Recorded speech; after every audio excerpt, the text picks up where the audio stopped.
Happy 4th, everybody. Red flag and eagle. Yes. America. America.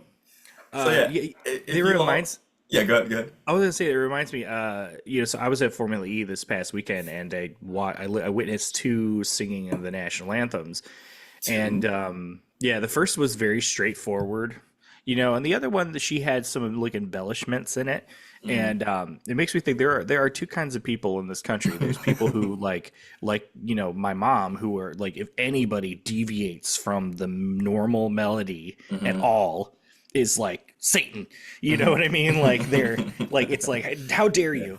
And then there's the people that are just like, yeah, whatever, man. And it's just like, you listen to people like kind of go off on crazy tangents and Hmm. whatever during that the national anthem, and they're totally okay with it. I'm somewhere in between. I like some artistic license, but I also feel Mm. like the song is the song. I think if you try and go too much, you're just clearly trying to show Yeah. off, like you're not actually caring about doing the Yeah. song. So with that, I would actually say we're gonna go to Gabe and Idris's favorite American anthem covers. Wow, I really just biffed Favorite that one. albums.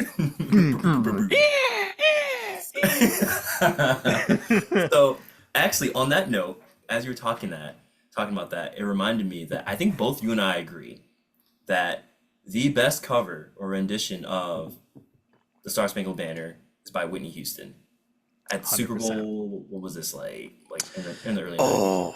Oh, yeah, like 90.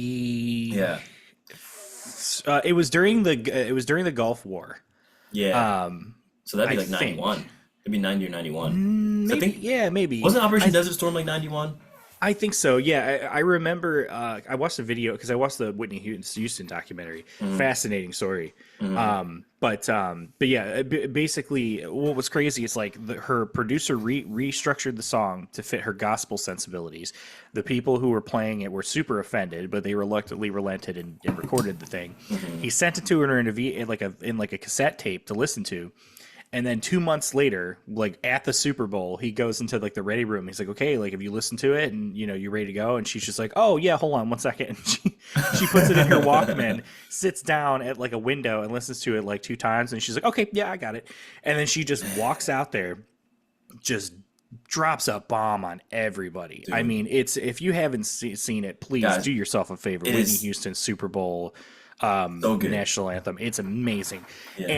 And yeah, it just blows everybody's mind. And they say that like after that performance, like there was like an uptick in like patriotism, and people were like, so like, I mean, you can say what you will about that, but like it Yeah. was very inspiring.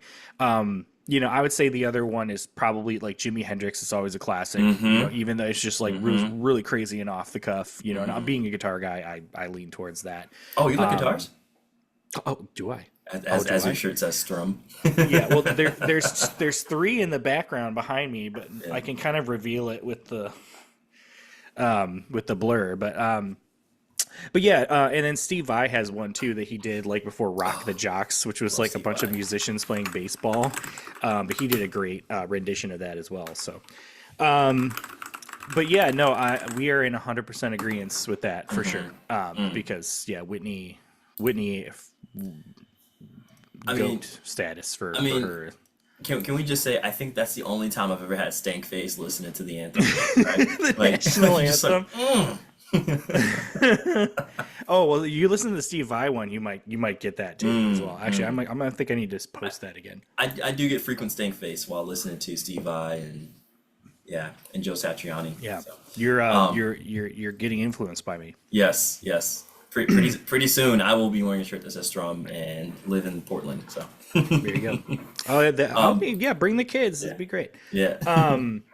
Yeah. So anyway, hello everybody. Welcome to F1 or F off. Oh yeah. Your audio pit stop for F1 news and race reviews. My name is Gabe. Hola, I'm Idris. Um, so yeah, I'm sure people, those of you who have been keeping up, have noticed that like our sort of recordings and postings have been a little inconsistent. Just a lot of stuff going on. Life is getting in the way. I'm still trying to unpack my, the office study, with Lauren at the moment. And there's just a lot going on, big changes, big stuff happening at work, and just haven't gotten a chance to completely focus in as much. Mm. We're still, I mean, I don't know about you, I'm still consuming a lot of race content. I mean, I'm Oh watching the yeah. Indy races, I'm watching the Formula Academy races, Hmm. F1, you know but and I went, like I said, I went to FE this past weekend, which I will Yeah. talk about in a minute. But also too, like, Idris and I are, we're sort of in process of kind of reworking the pod a bit. We got some big stuff in that regard coming your way, so please stay tuned for that. I'm really excited for it. And it's also going to kind of tie into something I want to talk about later, which is this kind of weird mass exodus of automotive hosts from different like kind of corporate takeovers of like Yeah. auto channels. So I Yeah. definitely want to talk about that later, because it's actually been kind of a shot in an arm for me, as far as inspiration goes. So, Yeah. but for one thing, I wanted to talk to you about this because we didn't get a chance to last pod. But I want to hear about this experience going to the Oh rally yeah. race in Ohio. Like, what Yeah. what what happened? What was that about? What's the scoop? Okay. So yeah, a few weeks back, if you were following us on our socials, you may have noticed that I was dropping a couple of videos and reels of just some really sick drift action at the Southern Ohio Forest Rally, or SOFR, I guess. That makes me think of Sofritas from Hmm. Chipotle. Oh Anyways, yeah. yeah, it was a really good time. So went down there, and it's a free event. I think most, if not all, rally events are free, right? And I had no idea, Hmm. right? So That's cool. shout out to our friends at Knockoff McLaren for getting me hip to Southern Ohio Forest Rally. They mentioned it. So I looked at going last year, right? And then I found out that it had literally happened like the weekend before, and I was like, no. Hmm.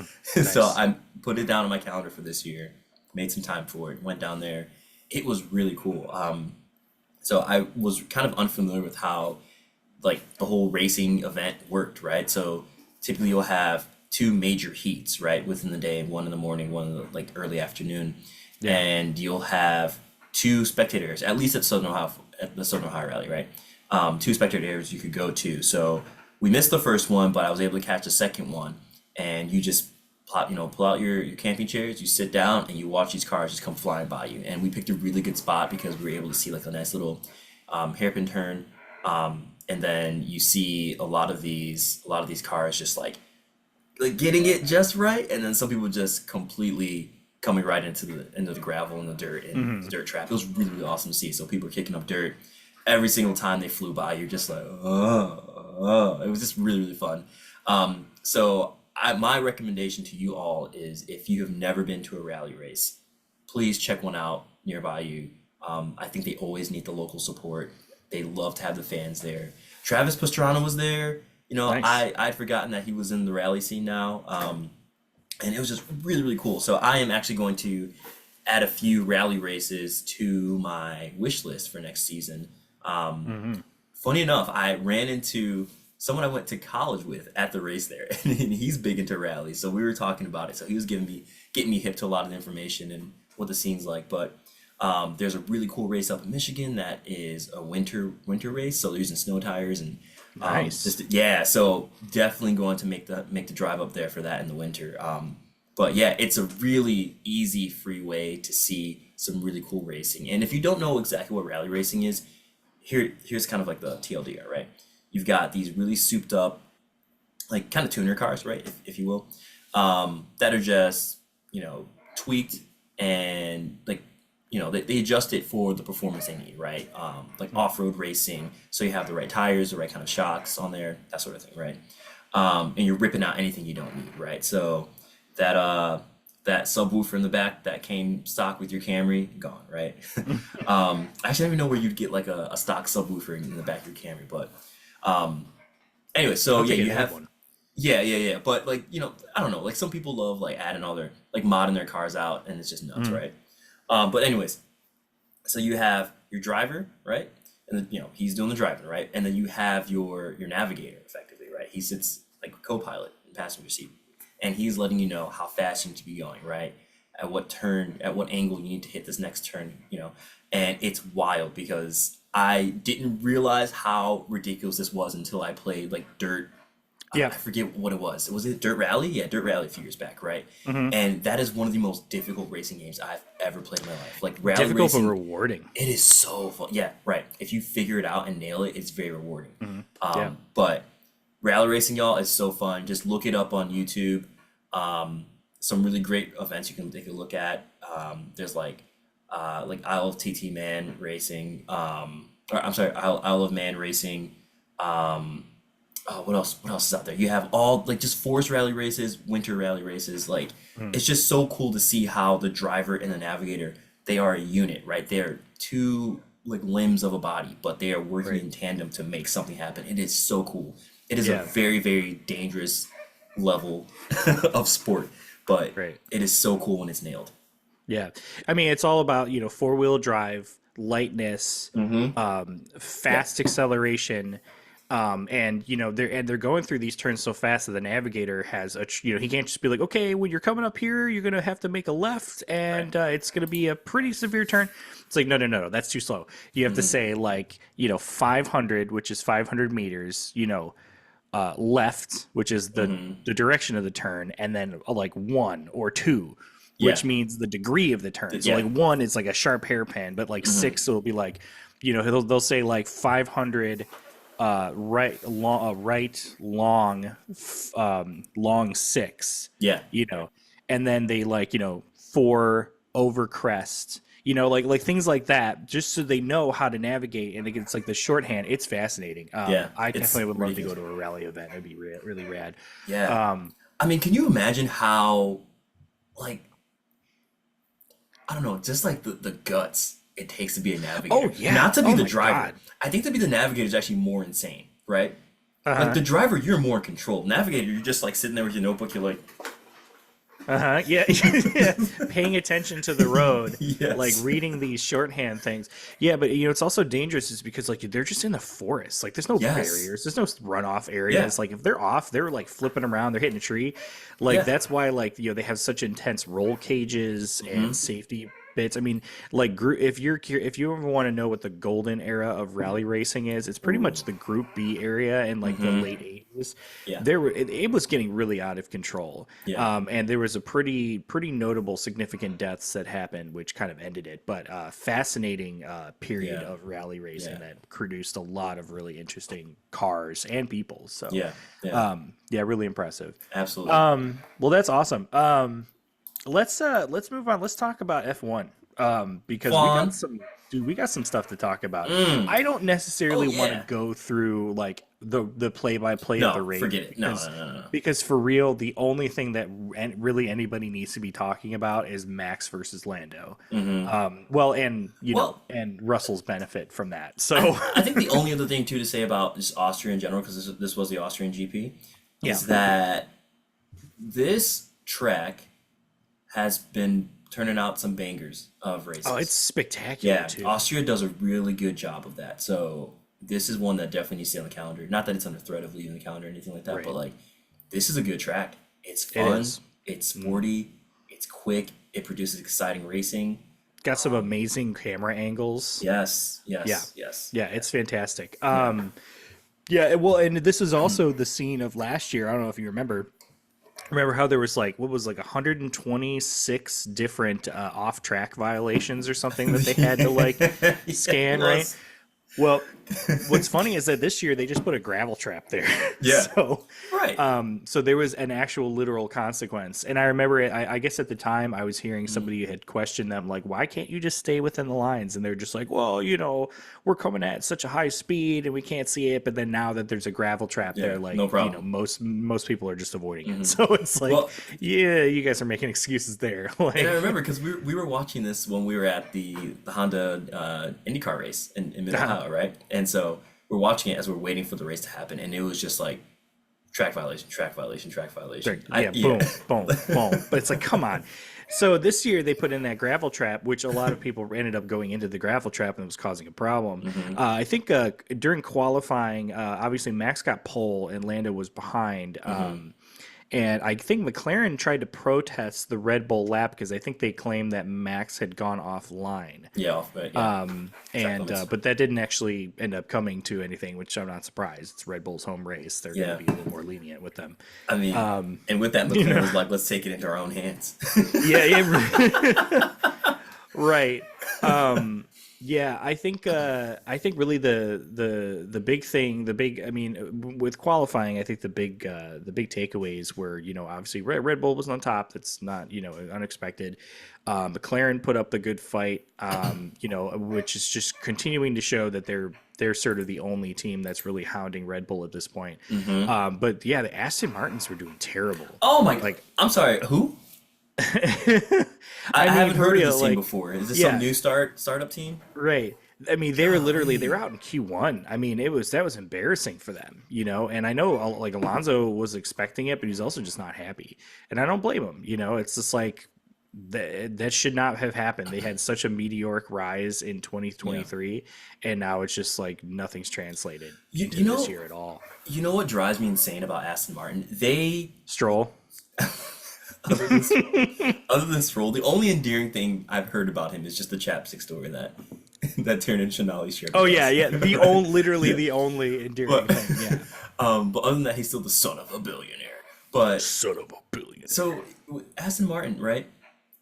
Like if you take a look at their media presence, right? Their media presence would have you thinking that they're just like firing all cylinders, that they won the championship, right? Like last like 5 years in a row, all this kind of stuff, and oh, it's just a bad season. They'll be right back, right?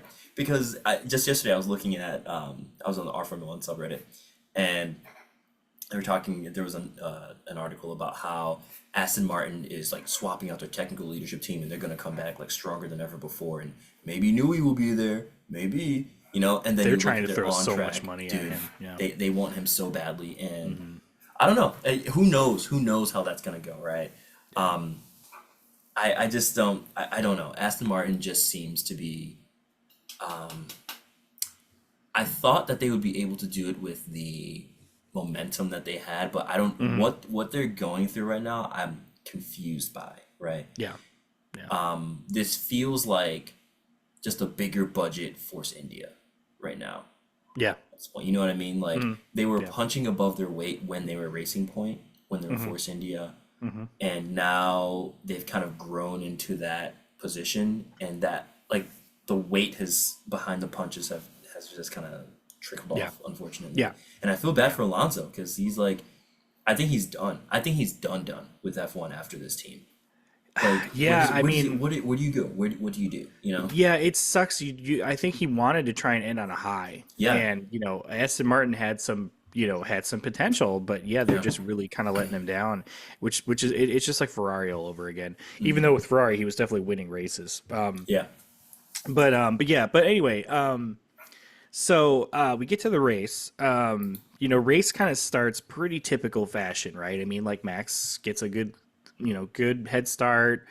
He gets out in front, he builds the gap. It was mostly like a DRS train for a lot of that race. Not too many changes, not too much happening until we sort of get into that later stages of the race, and then Max, in a very rare moment, has a bungled pit stop.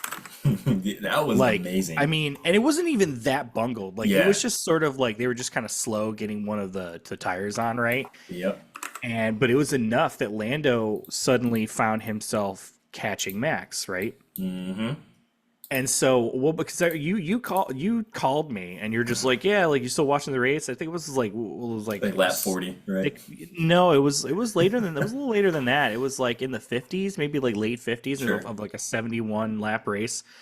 I'm like, yeah, like I'm like lap like 56 or whatever, and you're just like, okay, buckle up, and I'm like, buckle up. I don't even think I said buckle up because I was trying to be like, okay, we've said this before on the pod, right? Like if you know the lore, you know the lore. But for those that don't know, Gabe and I, before doing this, anytime we would watch a race and something exciting happened, without spoiling it for the other, we would just text would each just other be- and just be like, dude, It just in all caps. with like 8 U's, yeah. Yeah, so that was you basically telling me, dude. So I'm just Yeah. like, okay, well, what's happening? So the pit stop gets bungled, and Lando is sort of chasing down Max, and there was a couple of times where he came close. He tried to make a lunge didn't really work.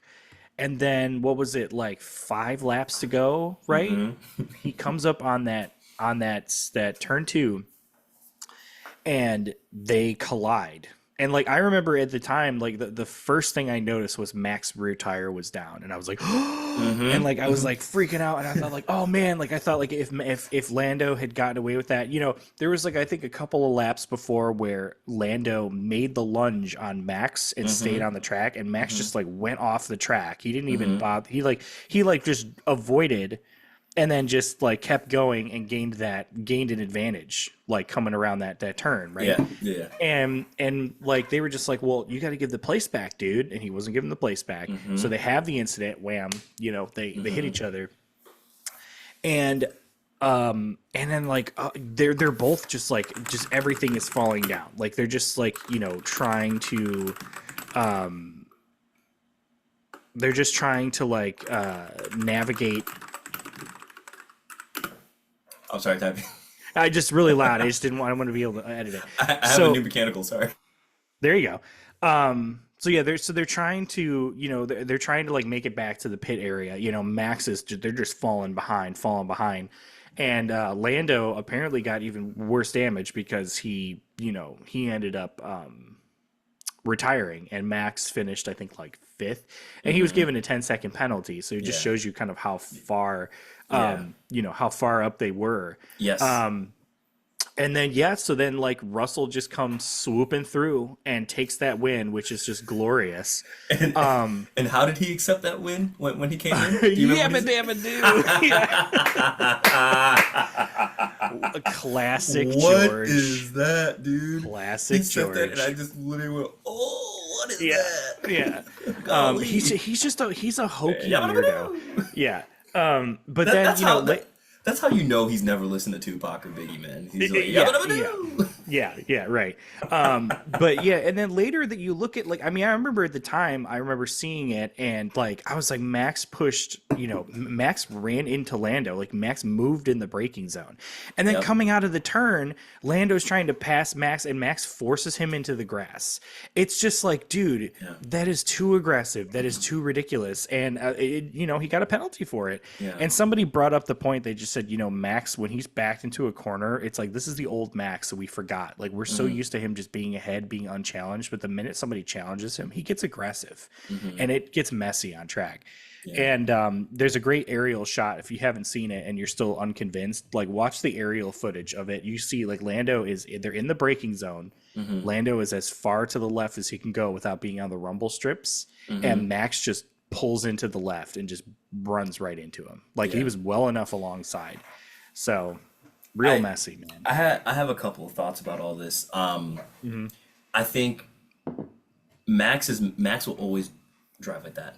That's it. That's just his nature. That's how he drives, right? He is very much an elbows out kind of person. Yeah.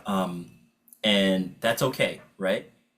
Now, where it's not okay is when it puts others into a dangerous dangerous situation, right?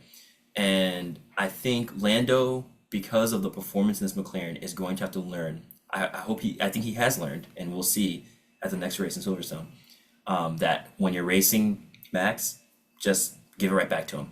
That's what Lewis had to do in 21, right? And that's why Leclerc did it in Silverstone, I think. Yeah. And you just have to be that way with him, right? And I'll take that even a step further too. I think Lando, he shouldn't have given that spot back. Just keep going. Take the penalty, right? Just like win on track and then let them figure it out later, right?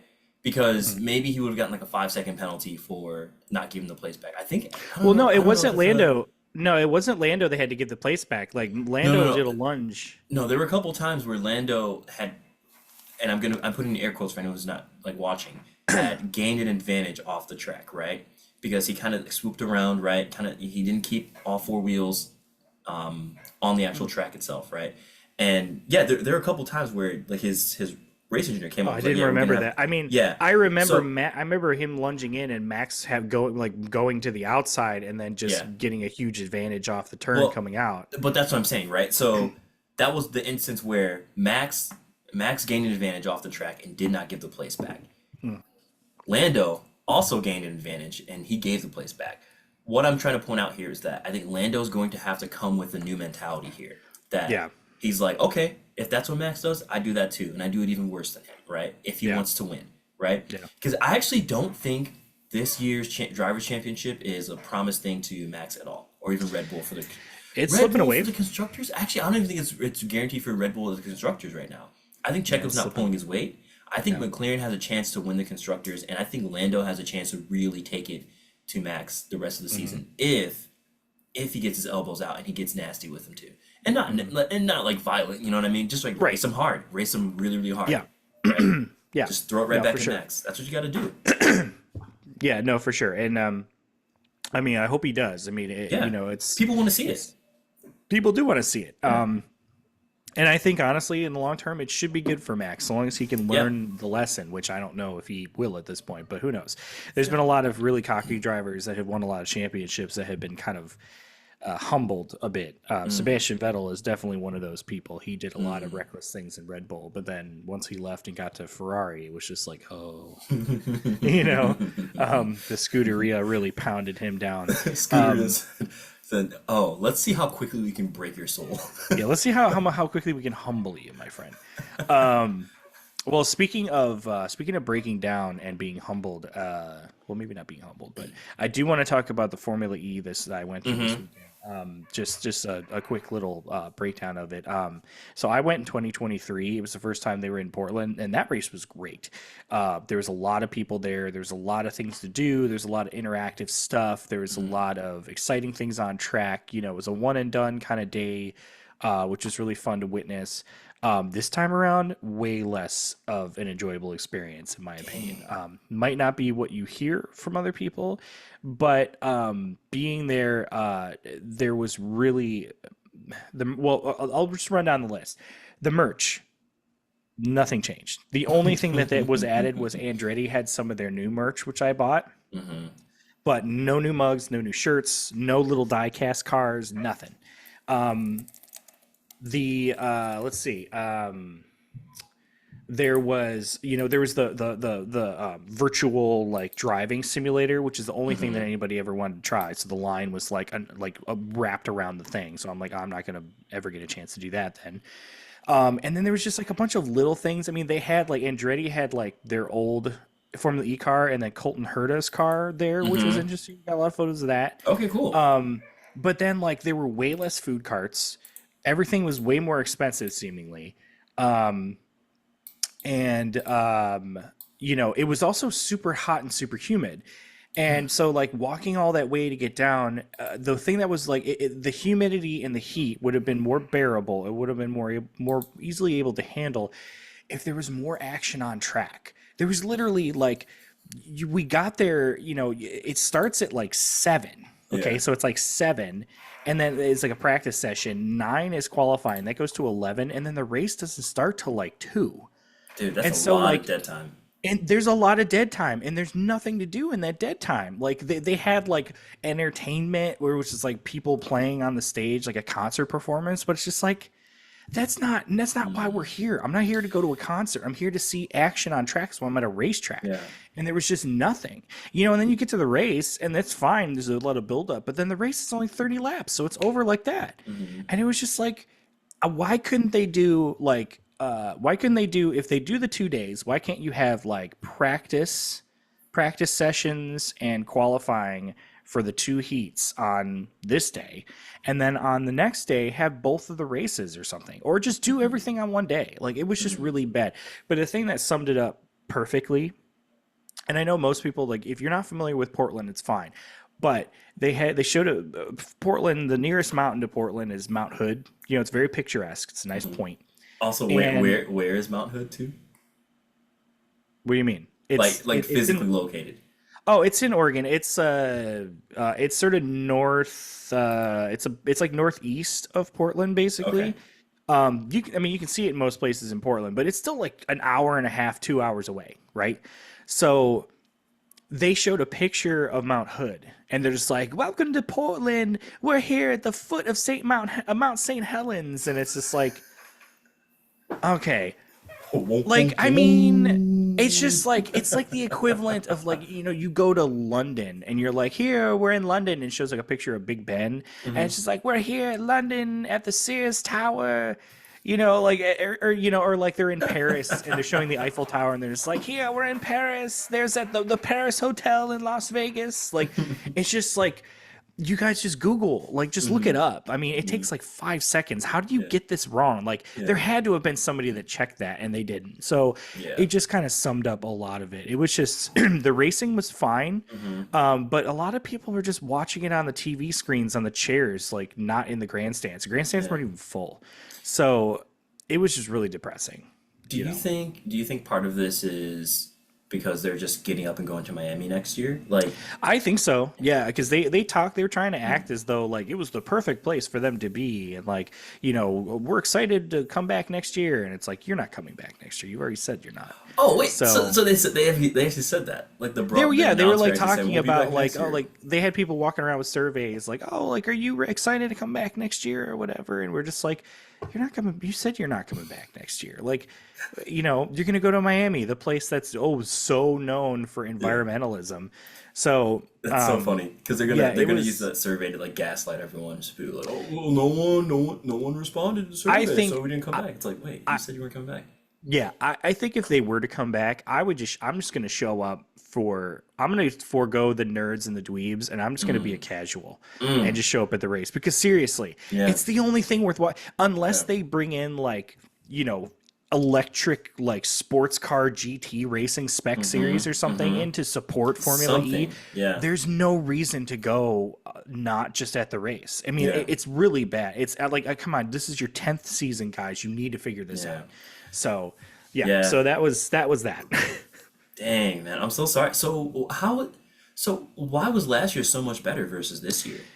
Because last year had a lot. I mean, for one thing, it was one day, so it was one race. In between the sessions, there was like they had the like safety cars, or they had a fleet of Jaguars. They were like driving people around track. Okay, cool.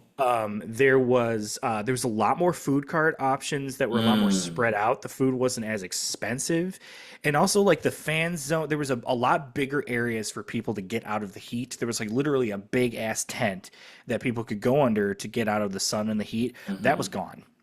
There was God. also, yeah, that was gone. They also had the announcers were doing like interviews with people about like, a Nissan like exploration into the Arctic, and they interviewed the Unipiper guy, which he showed up.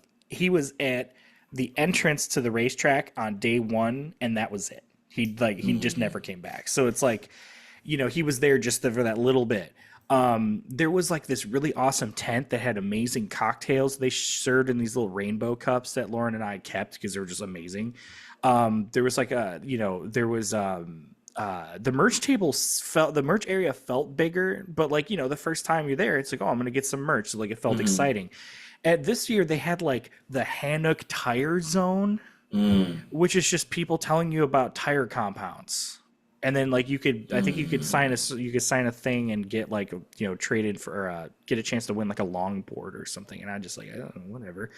And they did have posters, which was nice, but it was just like literally somebody was silk screening posters, and you just got a free poster, and then that was it. Like it just felt so much more empty than the previous year. Yeah, it's just like there wasn't enough. It's just like, if you're not going to have a support series on track, you need more stuff outside. You need more things to do. Like, you need more places to go. You need opportunities for people to get freebies, or, it's like, remember when we went to Indycar, you had the Honda tent, you had all these merch tents, you had, there was all sorts of stuff to do. So This sounds like that Willy Wonka experience that people that people bought tickets for. Have you seen the article on this? no. And to any of our listeners, if you know what we're talking about, just hit us up, and we can. I just sent you the link in the chat, but in short, effectively, there was this Willy Wonka experience that was set up. It was in February of this year, right? And the marketing team, they used AI to generate images of what it would look like, right? And so they Of had like course. all these like like lollipops and gobstoppers and jelly beans and happy bunnies running through like this huge forest, right? And when the event actually happened, it was just like a very sparsely populated warehouse of like Willy Wonka-esque props, right? And what's really sad about it is Looking at that the cops, photos. dude, isn't it hilarious? Cops were called at this event because children were crying. It was that bad. And so what you're describing with the FE, the Formula E experience, sounds just like this. Like it was sold as this really cool future forward facing type of event, and it ends up being like a travesty that the cops need to be called. Yeah, it's Oh like my these images are god. hilarious, right? Like This it is is, so bad. This is yeah. terrifying. Oh yeah, it's really sad too. Like it's really creepy because there's one image Oh my where, like, god. first off, they have tarps of like like Candyland. Yeah, it's not a tarp. It's And like it's a like hanging. banner. Yeah, and it's like one edge of it is like falling off the wall. And it's just the AI generated image Yep, that they made. It's yep. just hanging on a wall. Hanging on a wall, and then they have Oh like a section my where this god. lady who's supposed to be looking like an Oompa Loompa is handing out candy to the kids, and each kid gets two jelly beans. That's what the event sounds Oh like in my Portland. god. Yeah, it kind of. Yeah, I mean it was just like there was just it Yeah. just felt like it just felt like a yeah, it was just like nothing there. It was like if you go to Yeah. Warp Tour and half the bands weren't there and there's only two stages. Like it was just like, Yeah. wait a minute, hold on, guys. Yeah. I think they can figure it out. It's just for some reason I don't know what's stopping them. I don't Yeah. know, budgetary, whatever. But Yeah. yeah, well, that's amazing. Oh my Yeah. god. Now I know what I have to Photoshop here.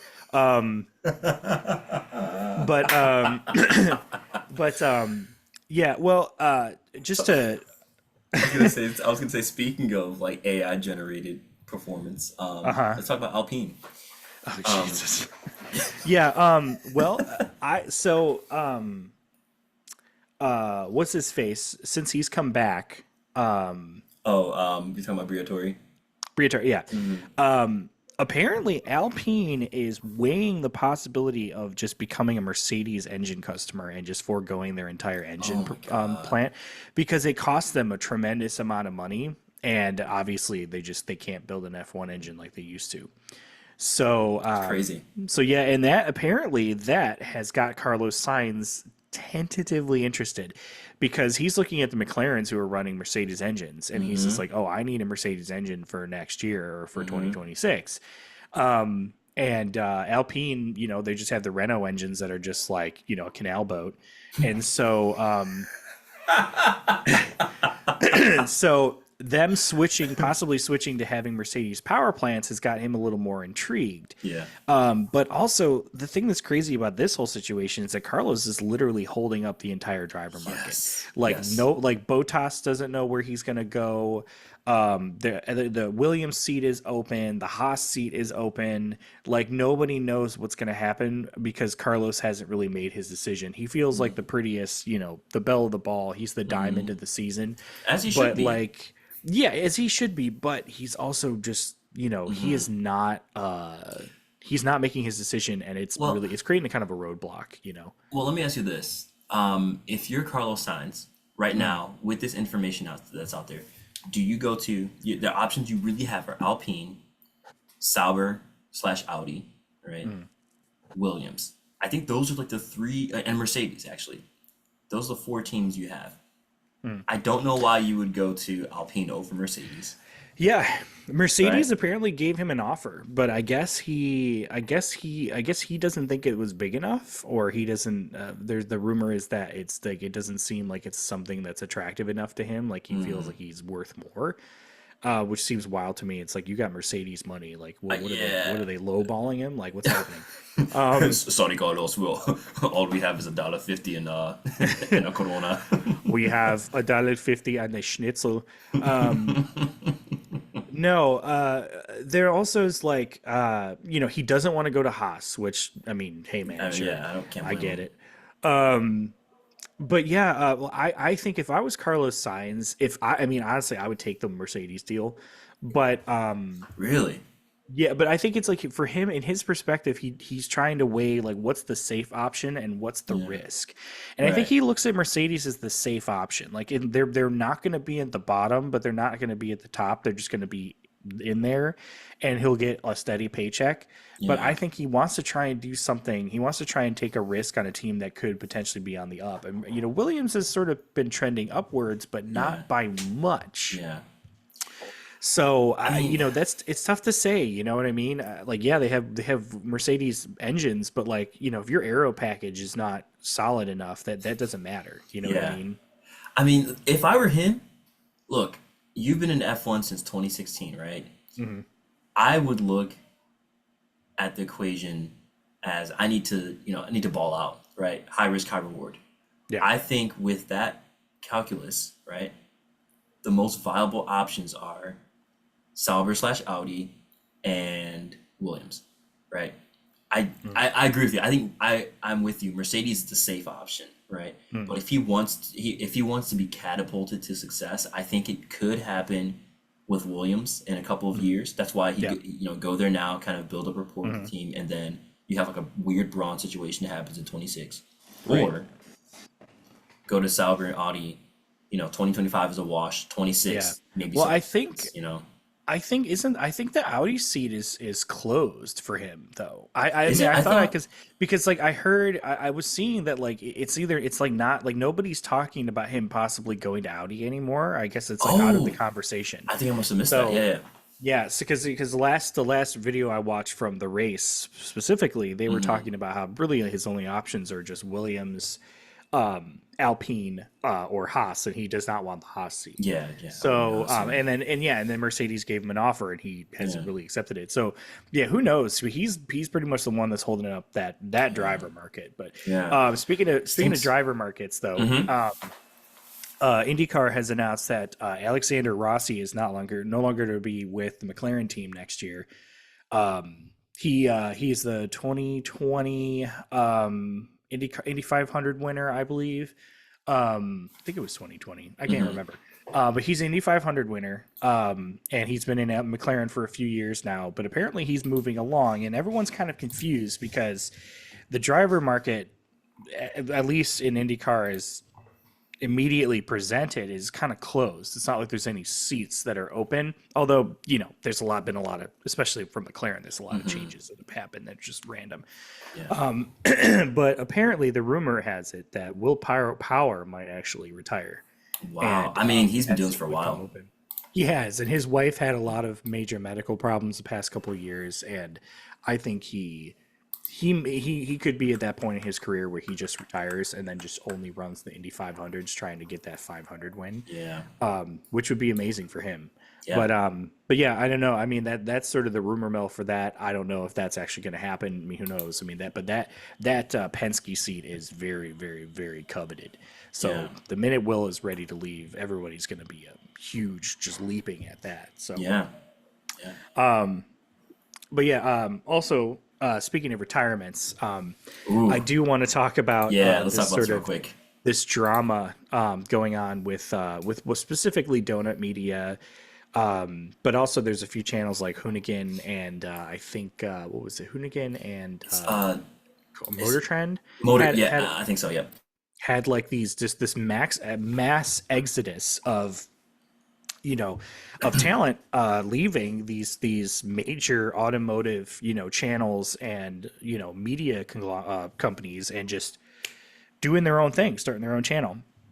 And I posted it on our page. If you haven't watched it, Alanis King has a great breakdown video. It's really short. It's only like 14 minutes, where she goes through basically the situation, kind of how they got to this point, what it means, what it's about. It essentially, it's in a nutshell, it's that same old song and dance that you expect from typical capitalism things, like big, small company gets success, they grow bigger than they anticipate, then they sell to a major media conglomerate or whatever, and then Hmm. the executives up on the top make all the decisions, and they're super out of touch, and they don't know what people actually want, and then the content disappears, and they push away all their creative team. Yep. So basically, Job and Jeremy. Yeah. who Jeremiah? yeah, No. who I remember early on with Donut, they were doing all those amazing videos about like how do turbochargers work, and Mm-hmm. what is a differential, and like why does this happen, like all these like great like science and Mm-hmm. like engineering education specific videos that were super well done, super entertaining, super fun. Yeah. And like Zach was doing all these like builds, like he had his S14 that he was doing an engine swap Mm-hmm. in. He did the Money Pit episode with his Miata. Like they were doing all these like build content, right? And all that stuff stopped, right? And the minute they stopped, like all of a sudden what happened is like they're just putting out videos of like, oh, we're gonna review tools from Timu and rate them. And it's just like, no, like Yeah. this is boring. Like this Yeah. isn't the fun content. And so And they leave, they make this new channel called Big Time, which like immediately gets like a million followers in like mm-hmm. 3 days. Oh yeah, And the it's huge first now. they put out their announcement video, which I recommend you watching their explanation of why they left Donut. And then the next one is them working on the S14 again. And Mm-hmm. it feels exactly like Donut did 5 years ago. Yeah. And So yeah, it's amazing. It's they have incredible to watch. 1.18 million subscribers already, and their Why We're Leaving Donut video has 4.7 million views, and that came out 2 weeks ago. Yeah, they Yep. are already like pulling Yep. in the numbers. Because yeah, it's like when you go to a YouTube channel, you're not there for Yeah. Donut as a company. You're there for the people who are in it. And they were a So huge creative force yeah, in that team. and I was gonna say real quick that we also have a podcast episode that just dropped from Donut. So you have Nolan, Justin, and I don't remember the other guy's name. They're just talking about like it's called Addressing the Drama. It literally dropped yesterday. So and it has 37K views.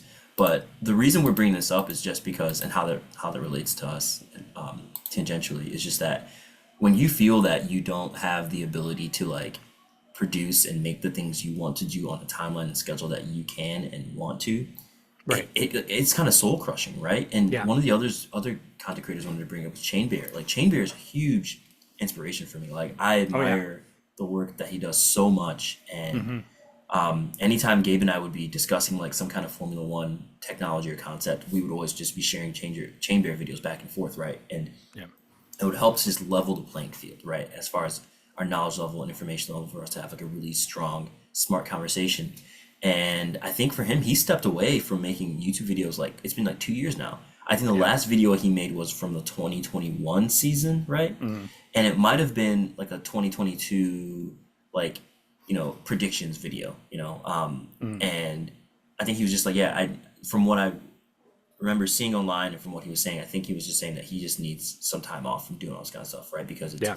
a thing of, storyboarding, actually develop the concept, do the thing, record it, whether it's video or audio, whatever, edit Yeah. it, market it, produce it, get it out there, all that kind of stuff. And there's a lot that goes into that. And there's people you have that might be reliant on you for income when it's associated with that. That's not us. Yeah. We're doing this. It's a passion project is Right. a passion project for Gabe and I. Right. So, I can understand why these guys are like, yeah, we're not able to do exactly what we want to do. So, maybe to spill a little bit of what Gabe and I are cooking up behind the scenes is that we want to move this podcast more to a format where we can talk about more things other than just Formula One, right? We want to be able to talk about IndyCar and rally racing and all these other things that we're interested in, like all motorsports related, right? Heck, we won't even talk about like motorsport video games, Right. so many elements of that, right? And so just being able to have that flexibility and freedom to do that is really important, right? And so shout out to Big Time for Zach, to Zach and Jeremiah for being able to step away and say, oh, we got to do something different, right? Because that's really awesome. And this also points to another trend that we just see across the board when it comes to creators and creatives, that I see a lot of their things that they started, their babies that they started for their channels get purchased and then they just get gutted, right? It's like the private equity model, right? Just acquire, extract wealth, discard, move to the next thing, right? And Right. it's so sad that it's happening with Donut, that it's happened Right. with insert other interests you may have here, right? A lot of video games, right? A lot of really big video game studios are kind of scummy, right? And Right. a lot of where the fun and creative stuff comes out of now is from the indie scene, right? And that just seems to be Right. across the board. The indie scene is where it's at. So, shout out to these guys for doing this, and shout out to everyone else out there who is being creative and being in control of what they want to do, right? And being a creative isn't just like arts and stuff, right? It's like anything, right? Like Yeah. anything that you have control over that you can structure in a way that makes sense for what you want to do it, you know? Yeah. Like, shout out to you. Yeah, no, I agree. You know, we there's a lot of constraints. There's a lot of things that like, you know, we feel, you know, burnout is real, and you know, constraints, you know, can kind of be frustrating, particularly when like we're sort of pigeonholed in a way that it's like, oh, you know, if F1 doesn't have a particularly interesting race weekend, sometimes it's like it's kind of hard to figure out like you know what is there to talk about, what Right. is there to expand on.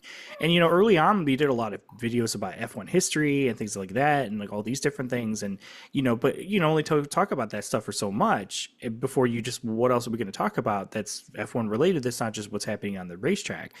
And so, you know, I wanted to, and I'm glad, like, you know, we both had a moment of clarity where we agree. We're just like, yeah, you know, we kind of want to open this up a little bit, Right. because we don't want people to look and see, oh, they're F1 or F off, so they're only going to expect F1 content, Yeah. because we want to talk about a lot of other stuff. Right. I mean, I want to get my Need for Speed opinions out there. I want to get canceled by all the haters. Yo, Gabe's got some hot Need for Speed takes, guys. Like, Oh, I do. Like some I have takes that some I'm strong like, opinions. I don't know about that one, buddy. Like, I but I got think some- we all agree that Carbon was the downfall of the series. But anyways, You know, here's the Started the thing. I downfall. think retrospectively, like that Carbon has some stuff that's pretty good. I honestly think that Undercover was a bigger pile of crap than Carbon ever was.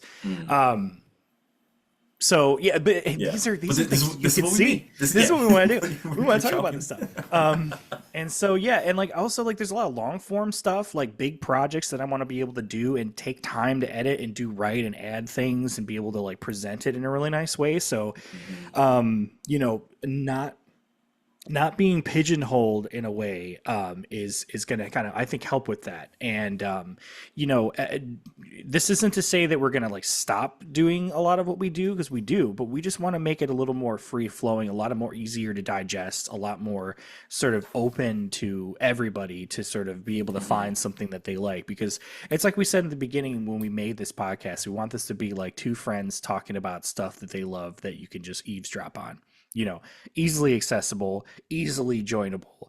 That's the sort of the vibe. So be ready for those kind of changes coming up. We're really excited for it, and we're Yeah. gonna get the ball rolling soon here. But Yeah. yeah, yeah, I'm stoked for it. Yeah, So- absolutely. No, thank you guys for also just listening to us. Really appreciate it. Like we don't get a chance to be this candid, or at least about like our like things going on outside of the podcast and like our thought process and stuff. So really appreciate it, and for Yeah. sticking around and for supporting us. It means so much to see how our follower numbers have grown. Right, like the fact that we have like 150 or whatever it is now, like. There are 150 people who like us, right? And, Yeah, yeah. That's more people than I see like in a week probably, right? Yeah. Yeah, and then, like I want that to grow, you know, like I want to try and grow those experiences and grow those followers, and like, you know, grow those interactions, and like, Yeah. you know, it's really wonderful for us. So, Yeah. you know, yeah, I'm excited. So thank you all. Yeah, so thanks for listening to this episode of FUFO, F1 or F off. You can find us anywhere you listen to podcasts. If you want to hit us up, you can find us on Instagram, TikTok, YouTube, and X, all at F1 or F off. You can email us. Oh my goodness, I'm like, you know when like you're talking and your brain is like here, but your tongue is like, and your mouth is like Yes, here. Like, yes. dude. Yeah, it's a lot of days. Yeah. You can email us at F1 or F off podcast at gmail.com. You can give us a 5-star review wherever you listen to your podcast. That would really help us out a lot. And be sure to share with your family and friends. Don't send Aston Martin. We don't want Lance Stroll to know about this. No, I mean, unless he's going to be like, you know, if he says it's his favorite channel, then yeah, we're just going to wrap it up. But yeah, no, I appreciate everybody. Thanks for listening. You know, send us a message, send us those reviews. Let us know. Let your family and friends know while you're at your barbecues. Well, actually, I guess by the time this comes out, Yeah. yeah, I hope everybody has a good 4th. I'll say Yeah. that. You know, keep your dogs and cats inside. You know, treat them well with the fireworks going on. And no celebratory gunfire. That's a stupid thing. Yeah, let's not do that. Yeah, Yeah, no, not a good let's thing. That's let's smart. not do that. Yeah, Yeah. let's not do that. All right. Peace, everyone. Peace. Peace out.